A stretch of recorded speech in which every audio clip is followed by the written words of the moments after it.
¿Alguna vez te has preguntado por qué Irán, sí, ese mismo país que aparece constantemente en los titulares, figura en las páginas de la Biblia como una pieza clave en el plan de Dios? La mayoría de la gente ve a Irán solo como una amenaza moderna. Pero, ¿y si te dijera que ya fue una herramienta de liberación en las manos del propio Dios? Parece imposible, ¿verdad? Pero está todo ahí, escrito hace miles de años, con detalles que te van a dejar sin aliento. En este vídeo, vas a descubrir cómo un imperio pagano se convirtió en protagonista de profecías, por qué el nombre de un rey persa fue revelado más de un siglo y medio antes de nacer, y qué tiene eso que ver con los acontecimientos más recientes del mundo. La verdad sobre Irán en la Biblia no es solo histórica, es espiritual, profética, y puede cambiar por completo tu forma de ver el fin de los tiempos. Así que prepárate, porque lo que vas a escuchar ahora quizá nunca te lo hayan explicado con tanta claridad. Y créeme, entender el papel de Irán en las Escrituras puede darte una nueva perspectiva sobre todo, incluso sobre tu propia fe. Porque en el plan divino, nada, absolutamente nada, es casualidad. Muy pocas personas lo notan, pero Irán, que un día fue llamado Persia, está justo en el centro de la narrativa bíblica. No es solo un personaje secundario perdido entre las páginas antiguas de la Biblia, sino un agente fundamental en el gran plan de Dios. Durante siglos, Persia fue utilizada como instrumento para cumplir promesas, corregir caminos e incluso liberar al pueblo de Dios en momentos cruciales. Es impresionante darse cuenta de cómo un imperio considerado pagano, muchas veces enemigo de Israel, fue al mismo tiempo puente para la restauración. Y si te dijera que la profecía no solo mencionó a Persia, sino que la colocó como clave para la salvación del pueblo, eso es precisamente lo que hace tan fascinante la narrativa bíblica. Nos obliga a ver lo improbable como parte del plan. La historia de Israel no se puede entender sin la mano poderosa de Persia, abriendo caminos, reconstruyendo templos y ofreciendo libertad. Y estamos hablando de una época en la que los imperios se destruían entre sí, como quien se cambia de ropa. Aún así, Dios utilizó al imperio medo-persa como herramienta de redención. El templo de Jerusalén, por ejemplo, solo fue reconstruido gracias al decreto de un rey persa. ¿Casualidad? No, para quien entiende el plan divino. Esta conexión nos muestra que incluso los escenarios políticos y geográficos más inestables están bajo la soberanía divina. No se trata de religión oficial ni de nación santa. Se trata de propósito. La Biblia lo deja claro al mostrar cómo el pueblo de Dios fue guiado, liberado e incluso corregido mediante herramientas impensables. La propia existencia de Persia en las páginas sagradas nos lleva a entender que, detrás de la historia, hay una mano invisible orquestándolo todo. Y esa mano, curiosamente, sigue escribiendo capítulos hoy. Lo que nos lleva directamente a un punto que a menudo se ignora: las raíces profundas de ese pueblo en la era postdiluviana.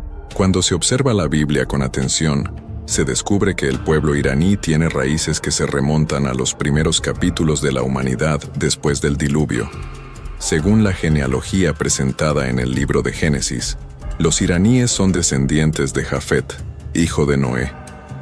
Dentro de esa línea aparece Madai, nombre que más tarde daría origen a los medos, uno de los pueblos que compondrían el imperio medo-persa. Es decir, el Irán de hoy no surgió de la nada. Su origen está entrelazado con los eventos más antiguos de la historia bíblica. ¿No es increíble pensar que la misma tierra que albergó imperios también lleva en sí un ADN espiritual? Esa conexión demuestra que nada es por casualidad en el plan de Dios. El mismo pueblo que jugaría un papel decisivo en la liberación de los judíos ya cargaba, desde el Arca de Noé, una marca de relevancia, y eso cambia por completo la forma en que miramos a los países en el mapa actual.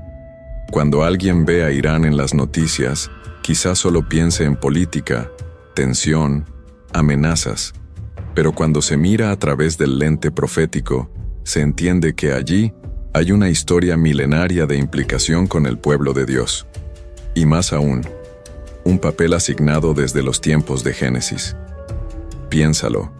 El mismo Dios que separó las aguas del diluvio, también trazó los caminos de los descendientes de Noé, y entre ellos los hijos de Jafet se dispersaron por las tierras que hoy conocemos como Europa y Asia Central. Madai se estableció en la región del actual Irán, y desde allí comenzó una trayectoria que sería usada en momentos críticos de la Biblia, como el exilio en Babilonia y la restauración de Jerusalén. Eso nos muestra que la geopolítica actual quizás sea solo el reflejo moderno de una trama divina mucho más antigua.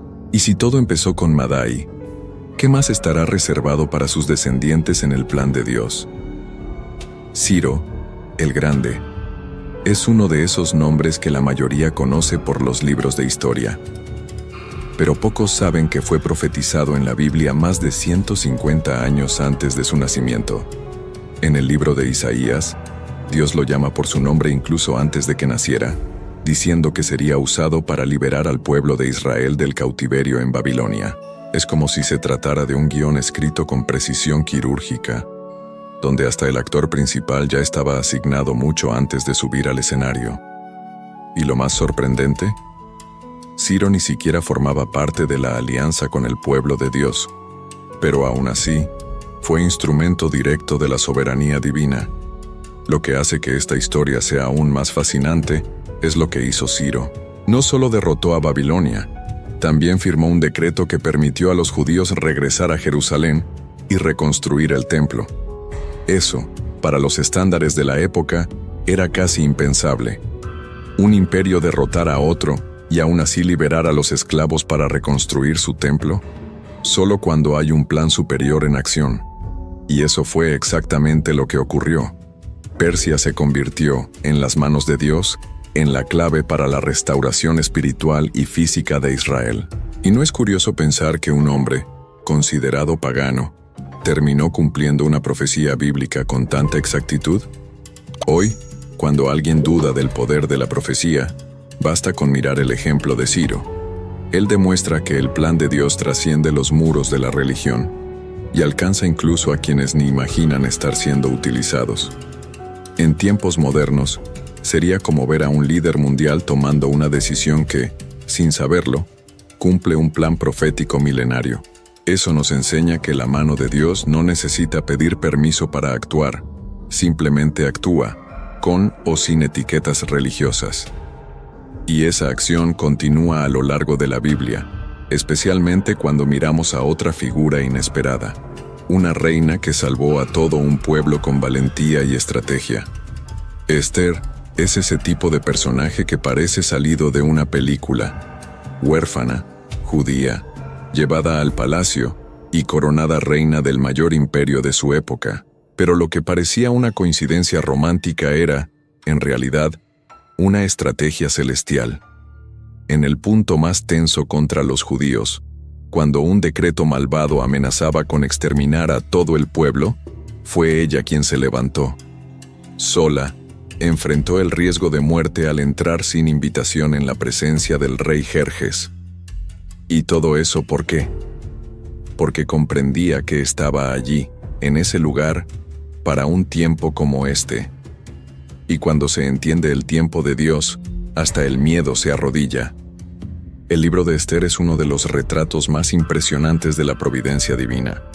Dios no es mencionado directamente en ningún versículo, pero su presencia se percibe en cada decisión, cada giro inesperado, cada detalle. Esther no solo salvó a los judíos del genocidio, también estableció el Purim, un festival que hasta el día de hoy recuerda al pueblo de Dios que la victoria puede venir de las manos más improbables. Eso también nos enseña algo práctico. Por más vulnerable que uno se sienta, si está en el lugar correcto y actúa con sabiduría, puede transformar el destino de muchos. Coraje, ayuno y propósito hicieron de la reina una leyenda espiritual. Esa historia también arroja luz sobre cuán profundamente estaba el imperio persa insertado en el plan profético. Al fin y al cabo, no cualquier reino alberga a una heroína bíblica y permite que el pueblo de Dios sobreviva dentro de sus murallas. La conexión entre el palacio de Susa y Jerusalén nunca fue solo geográfica, fue profética. Y en ese mismo tono que nos deja con el corazón acelerado al hablar de Esther, comienza a emerger otra narrativa. Una que mezcla bestias simbólicas, carneros con cuernos y un profeta atrapado en visiones. Daniel, el cautivo que vio el futuro. Daniel fue más que un profeta. Fue un intérprete de lo invisible, un hombre que vio el mañana mientras vivía bajo el dominio de imperios. En sus visiones, Persia no aparece como figurante, sino como protagonista de momentos decisivos en la historia espiritual de la humanidad. Un oso se levanta, símbolo de fuerza bruta y expansión, representando al imperio medo-persa. En otra visión, un carnero con 2 cuernos avanza en todas las direcciones, dominando sin resistencia. Y lo más impresionante es que Daniel describió todo eso mientras aún estaba bajo el cautiverio de Babilonia, sin saber que pronto Persia tomaría el control. Esas imágenes no eran meros símbolos, traducían la forma en que Dios veía los acontecimientos futuros. El oso y el carnero no son solo figuras apocalípticas, son retratos fieles del poder político y militar de la época. La dualidad de los 2 cuernos representa claramente la unión entre medos y persas, un imperio que surgiría con fuerza y transformaría el destino del pueblo judío. Mientras muchos veían solo movimientos de ejércitos y reyes subiendo al trono, Daniel veía engranajes espirituales girando tras el telón de la realidad. Y eso nos enseña que leer la historia sin la lente de la profecía es, como mínimo, una lectura incompleta. Si alguna vez has tenido la sensación de estar viviendo algo más grande de lo que parece, Daniel te entendería perfectamente. Sus visiones muestran que los imperios surgen y caen, pero el plan de Dios permanece inquebrantable. El imperio medo-persa sería, durante un tiempo, el escenario donde el pueblo de Dios encontraría alivio, reconstrucción y esperanza. Pero el reloj profético no se detiene, y las señales continúan apareciendo, incluso algunas tan sutiles como misteriosas, como hombres venidos del oriente guiados por una estrella, magos, sabios y tal vez sacerdotes de la antigua Persia.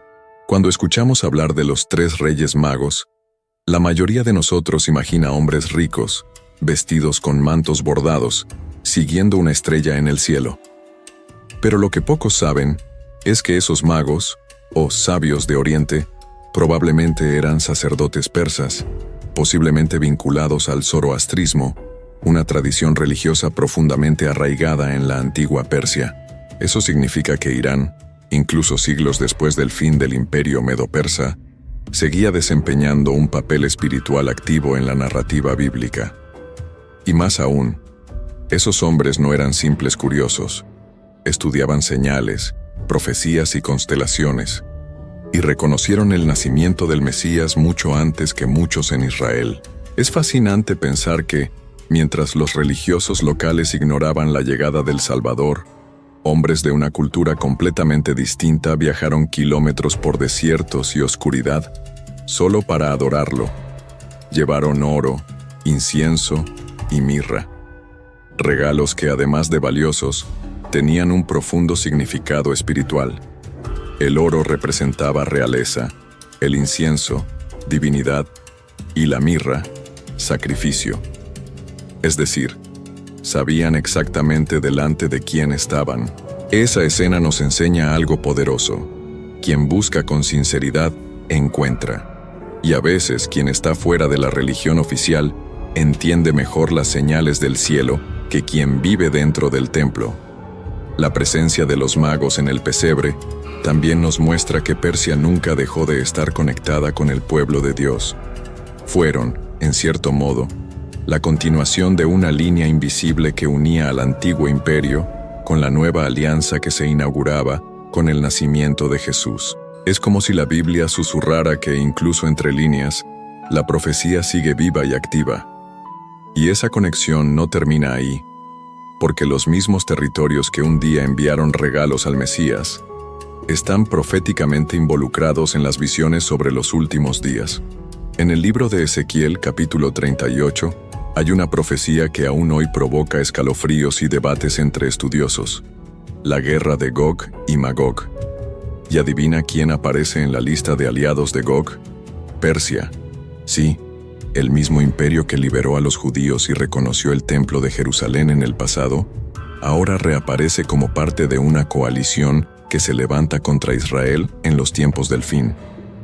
Ese giro impresionante muestra cómo, en el plan divino, las naciones pueden ser usadas tanto para edificar como para confrontar. Y una vez más, el Irán actual, heredero directo de Persia, se ve involucrado en una trama profética que trasciende cualquier titular de prensa. Es como si la historia tuviera un ciclo. Y en ese ciclo, Persia entra en escena en momentos decisivos. En la antigüedad, simbolizaba restauración. En los últimos días, representa oposición. Eso no significa que el pueblo persa esté maldito o sea enemigo, sino que el escenario profético exige que ciertas piezas estén en posición. La coalición descrita por Ezequiel no es solo geopolítica, es espiritual. Es una colisión entre el plan de Dios y las fuerzas que desean frustrarlo, pero que irónicamente terminan sirviendo al propio cumplimiento de la profecía. ¿Cómo resistirse a un guión que se cumple incluso cuando parece saboteado? Estos pasajes nos recuerdan que el Irán moderno, a pesar de ser visto por muchos como una amenaza, lleva consigo el peso y el papel de una nación que ya fue instrumento de Dios, y puede ser, una vez más, una pieza clave en el tablero escatológico. Estamos hablando de una región donde lo antiguo y el futuro colisionan todo el tiempo. La misma tierra que vio reinar a Ciro puede ver cumplirse Ezequiel capítulo 38. Y la pregunta que queda es, ¿acaso el papel de Irán ya ha terminado? ¿O todavía hay más por venir en el gran relato divino? Al observar con atención la narrativa bíblica, queda claro que Irán, o Persia, nunca dejó de ser relevante en el escenario espiritual del mundo. Incluso fuera de la alianza directa con Israel, esta nación siempre aparece en momentos decisivos, ya sea para liberar, desafiar o anunciar. No es casualidad que incluso en los textos del Antiguo Testamento y en las visiones del fin de los tiempos, siga activa. Irán no está al margen de la historia, es un engranaje dentro del plan de Dios. Y ese papel continuo nos enseña que Dios puede usar a cualquier pueblo, en cualquier época, para cumplir un propósito mayor. Piénsalo conmigo. Si Dios usó a Ciro para liberar, usó a Esther para preservar, y mostró a Daniel las acciones del imperio medo-persa incluso antes de que sucedieran, ¿no será que el Irán de hoy también forma parte de algo que aún se está desarrollando? Tal vez las tensiones políticas, los conflictos y las alianzas actuales no sean solo fruto de la geopolítica, quizá estén alineadas con el reloj profético. Por eso entender la Biblia no es solo una cuestión de fe, sino también de discernimiento histórico. Irán carga consigo un legado espiritual que atraviesa milenios y que aún puede sorprender al mundo. Quien lee las Escrituras percibe que Dios no actúa solo con quienes le sirven formalmente. Él mueve piezas, cambia reinos, levanta reyes e incluso utiliza a quienes ni reconocen su autoridad. Irán, a lo largo de toda la historia bíblica, fue una de esas piezas. A veces libertador, a veces opositor, pero siempre presente. Esa constancia revela una verdad que pocos perciben. La narrativa divina no tiene personajes secundarios, todos tienen un papel. Y para quien disfruta de observar los detalles, los números son como pistas escondidas en el texto sagrado. Pistas que ahora vamos a descifrar juntos. En la Biblia, los números no son solo cuentas, son mensajes encubiertos.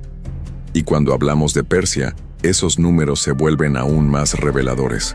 70 años de cautiverio en Babilonia. Ese fue el tiempo exacto profetizado por Jeremías antes de la liberación del pueblo judío. ¿Y quién aparece para cumplir esa liberación con precisión milimétrica? Ciro, el Grande. La matemática divina no falla. No se trata de suerte ni de coincidencia, sino de una orquesta profética donde cada compás tiene su hora marcada. Y lo más asombroso es que esa profecía fue registrada décadas antes de que Ciro siquiera naciera. Hablando de él, Ciro fue nombrado en las Escrituras aproximadamente 150 años antes de venir al mundo. Imagina abrir un libro antiguo, ver tu nombre allí y darte cuenta de que describe exactamente lo que harás. Eso fue lo que ocurrió con Ciro. Cumplió, detalle por detalle, la misión que Isaías había registrado siglos antes. Si eso no es evidencia de soberanía divina, ¿qué lo es? Incluso hoy, los estudiosos se preguntan cómo es posible, pero quien conoce el plan de Dios sabe, cuando Él determina algo, ni el tiempo ni el imperio más poderoso del mundo pueden impedirlo. Daniel también nos ofrece códigos numéricos que apuntan a la importancia de Persia. El oso y el carnero con 2 cuernos, ambos símbolos del imperio medo-persa, aparecen con características muy específicas, reforzando que nada en la Biblia está colocado por casualidad. Incluso la persistencia de la influencia persa en el Nuevo Testamento, con los magos que visitan a Jesús, es otra pieza de ese rompecabezas numérico espiritual. ¿Y sabes qué nos muestra eso? Que existe una precisión profética que atraviesa generaciones. Una línea invisible que une el Génesis con el Apocalipsis, y todo eso, por supuesto, plantea preguntas que necesitan ser formuladas. En medio de tantas revelaciones, resulta casi imposible no preguntarse, ¿cuál fue exactamente el papel de Ciro, el Grande, en el cumplimiento de las profecías bíblicas? ¿Era solo un rey estratega o actuaba, consciente o no, dentro de un guión celestial? Cuando Isaías mencionó su nombre más de un siglo antes, estaba revelando un secreto divino que pocos comprendieron en su época: la liberación del pueblo judío, el decreto para la reconstrucción del templo, la restauración de la adoración. Todo encaja como piezas de un plan milimétricamente diseñado. Y si eso ocurrió antes, ¿por qué no volvería a ocurrir? Otra pregunta que inquieta a muchos estudiosos es: ¿cómo está representado el imperio persa en las visiones de Daniel y qué simboliza realmente? El oso, el carnero, los cuernos, ¿son solo metáforas históricas o tienen implicaciones proféticas aún no cumplidas? Si Daniel fue capaz de describir el surgimiento de imperios antes de que existieran, ¿qué más podrían estar señalando sus visiones? ¿Será que el mundo moderno está repitiendo antiguos patrones sin darse cuenta? Y más aún, ¿estamos viviendo precisamente una de esas transiciones que él predijo? Y claro, no podemos dejar de preguntar, ¿por qué el libro de Esther es considerado un ejemplo tan poderoso de la providencia divina a través de Persia? La ausencia del nombre de Dios, la osadía de Esther, el ayuno, el contraataque político, todo parece cuidadosamente orquestado. Es como si Dios dijera: incluso cuando no me ven, sigo en control. Y quizá esa sea la mayor lección que Persia nos deja, que lo invisible actúa en lo visible, y que cada detalle, cada número, cada persona, está exactamente donde debe estar. Y si todo esto aún te parece abstracto, la introducción que viene ahora te mostrará cómo esta verdad toca directamente tu vida. Después de todo lo que has visto, es imposible seguir mirando a Irán de la misma manera, ¿verdad? Ahora dime, ¿cuántas otras naciones, líderes y eventos actuales también pueden estar cumpliendo profecías bíblicas y ni siquiera nos damos cuenta? ¿Estás atento a las señales del tiempo? ¿O sigues viviendo como si nada estuviera ocurriendo? Quizás la gran pregunta no sea ¿qué revela la Biblia sobre Irán?, sino ¿qué está tratando de mostrarme Dios a través de esta historia? ¿Estás dispuesto a ver más allá de lo evidente? ¿A sumergirte más profundo en ese plan que atraviesa siglos, reinos, profetas y promesas? Si este mensaje te impactó, entonces ha llegado el momento de actuar. Suscríbete al canal, activa la campanita y comparte este video con alguien que necesita abrir los ojos ante lo que está por venir. Aquí seguirás descubriendo verdades ocultas, secretos proféticos y revelaciones que pueden transformar tu fe, porque entender el pasado bíblico es la clave para discernir nuestro futuro.